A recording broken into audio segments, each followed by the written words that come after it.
What is up, everyone? I'm Ryan from Fireside Yankees, and the Yankees had an offensive explosion today in their 10-3 victory over the Toronto Blue Jays. The Yankees had a lot of really exciting moments today on both sides of the ball. We'll get into all that, but before we do so, make sure you guys like, comment, and subscribe. Turn on your post notifications. We've got you guys with daily content. We got you guys with podcasts, highlights, and these post-game recap shows. We've even got you guys with live streams.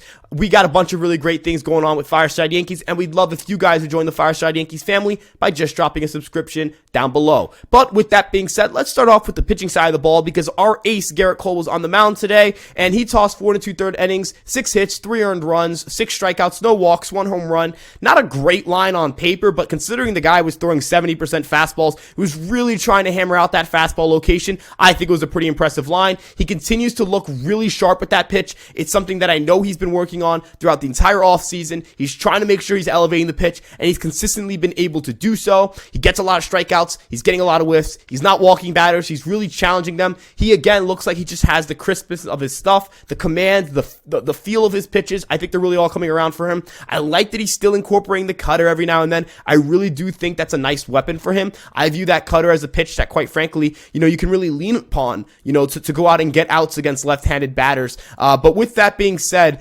again, just a really impressive performance for Gerrit Cole. But in relief of Gerrit Cole was Michael King, who tossed an inning and a third of scoreless baseball, just gave up 1 hit, got 1 strikeout, no walks, no trouble outside of that 1 hit. 17 pitches. He looked effective. He's mixing in all of his pitches really well. He's still down a tick in his velocity, which is a little bit concerning, but the stuff is still gross, so that's really what you care about. As long as he can go out there and continue to get success at a high level, that's what's going to determine whether, his post, elbow fracture self is going to be even remotely close to what he is before. You just care about the on-the-field production, even if the stuff is just a hair bit worse than it was before. It's great to see him healthy, and also, throwing more than 1 inning. It's good that the Yankees are able to stretch him out.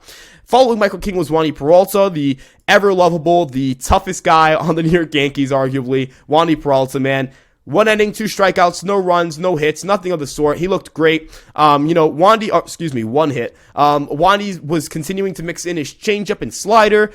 His pitches actually have experienced a really high uptick in terms of, their spin rate. I think that's going to help him a lot, and he's seen an uptick in velocity, just 1 mile an hour, but that's still something that should be noted on that slider, right? And that's a pitch that, he was kind of incorporating a little bit more last year. I think this year we could see it even more. He's someone who the Yankees are going to rely upon as they're really their only left-handed option that we know of to make this bullpen. Of course, Matt Crook, Tanner Tolley, there are some guys that are still in the mix here, though I think Tolley got demoted to AAA, so I think it really just comes down to Matt Crook. But Peralta's someone the Yankees are going to heavily lean upon this year. He's a high-leverage guy. He's got it done for them in big spots, and I imagine that the Yankees will continue to ask of him to deliver in these big spots. But with that being said, following Wandy Peralta was Ian Hamilton, who tossed another scoreless inning. He's looked really good this spring training. I don't want to sit here and say that, he's going to be a stud out there bullpen for the Yankees, or that he's going to even make the major league bullpen.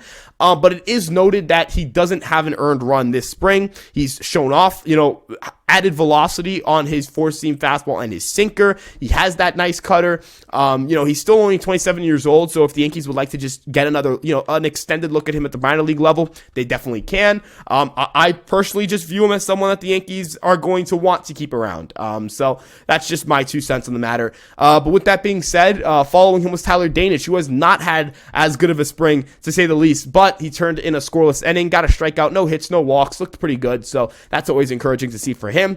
But let's get to the offensive side of the ball, because this is where things really got interesting.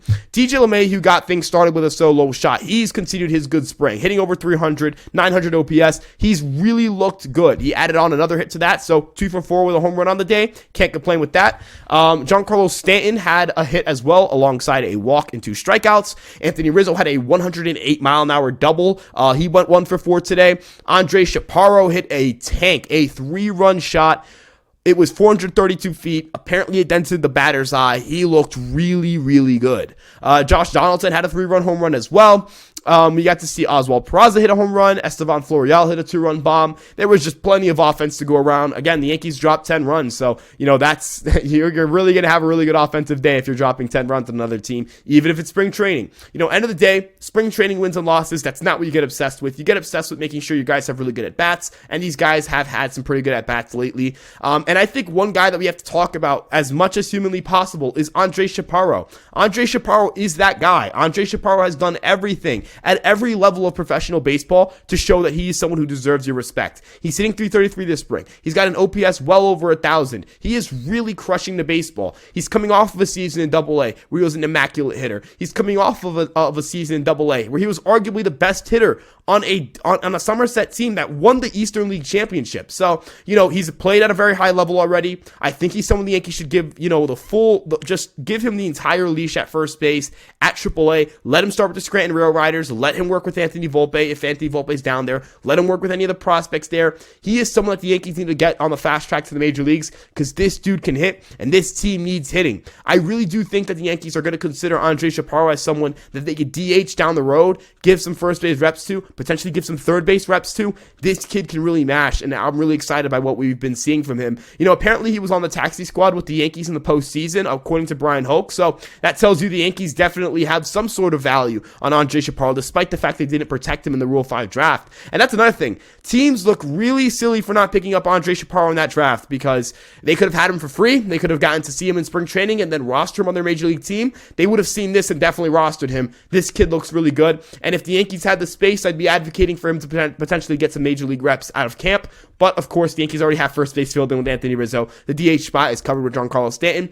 But you never know. Maybe at some point during the season, there's an injury or whatever it may be. But Chaparro is definitely proving to all his believers, especially myself, that this dude can play. Because, quite frankly, this dude's got an insane power bat. I view him as a middle of the lineup guy down the road. But with that being said, let me know what you guys think about today's game. What takeaways did you guys have? What do you think about Andre Chaparro? Thank you guys again so much for tuning in. You guys have been great with the support lately. We're on our road to 5,000 subscribers. Again, we'd love if you guys would join us on the Fireside Yankees community. We've got an Instagram, we've got a TikTok, we got a Facebook, we got a Twitter, and of course we have this YouTube page and an Instagram. Again, make sure to check us out. I'm Ryan Garcia from Fireside Yankees. You can check me out at Ryan Garcia ESM. And of course, check out Empire Sports Media for all your New York sports content. We've got you guys with great articles there all the time, and we're keeping you guys up to date with all the news regarding the New York Yankees and your favorite New York sports teams. With that being said, though, again, thank you guys so much for tuning in, and we'll see you guys in the next video. Peace out.